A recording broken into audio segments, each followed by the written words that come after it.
আসসালামু আলাইকুম। আমি মাহদি হাসান, বাংলাদেশ। আমি দিল্লি এয়ারপোর্ট থেকে বলছি। আমার সাথে যেসব ঘটনা হয়েছে এটা আমি বাংলাদেশে এসে প্রেস কনফারেন্স করে হয়তো আমাকে বলতে হবে, বাট আমি জানি না। আমার সাথে অনেকগুলো অকারেন্স হয়েছে এখানে। আমাকে প্রায় 40 মিনিটের মতো আমাকে পুলিশ কাস্টডিতে আটকে রাখা হয়েছিল। আমাকে খুবই বাজে আমার সাথে অ্যাপ্রোচ করা হয়েছে এবং তারা আমাকে জেলে দিতে চেয়েছিল। আই ডোন্ট নো আমি কী করেছি।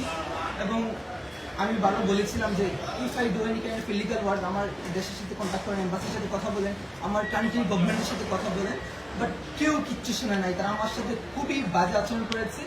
আমার 12:40-এর ফ্লাইট, আমি জানি না ধরতে পারবো কিনা। এখন সাডেনলি আমাকে এখন রিলিজ করা হয়েছে এবং ইমার্জেন্সিতে আমাকে ইমিগ্রেশন দেওয়া হয়েছে।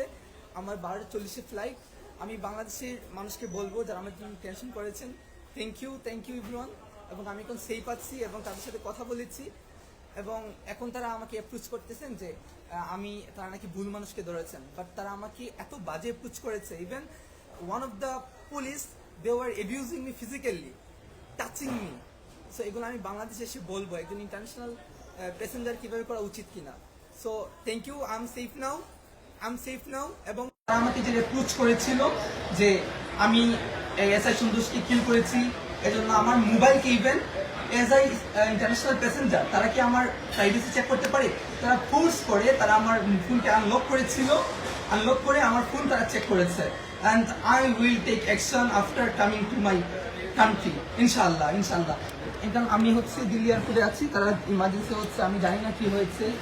হয়তো আমার দেশ আমাকে সহযোগিতা করেছে, আমাকে তারা ইমিগ্রেশন করিয়েছে এবং বলেছে আমার জন্য ফ্লাইট ওয়েট করছে। তো আমি গেলে পর তারা কি করবে। তো থ্যাংক ইউ বাংলাদেশ। এবং আমার এডমিনদেরকে বলবো প্লিজ এটা কি টাউনের প্রয়োজন আমরা রাখি, কারণ আমি জানি না আমার সাথে কি হতে চলেছে। আমার 12:40-এর ফ্লাইট। আল্লাহ হাফেজ। বাংলাদেশে দেখা হবে ঢাকাতে।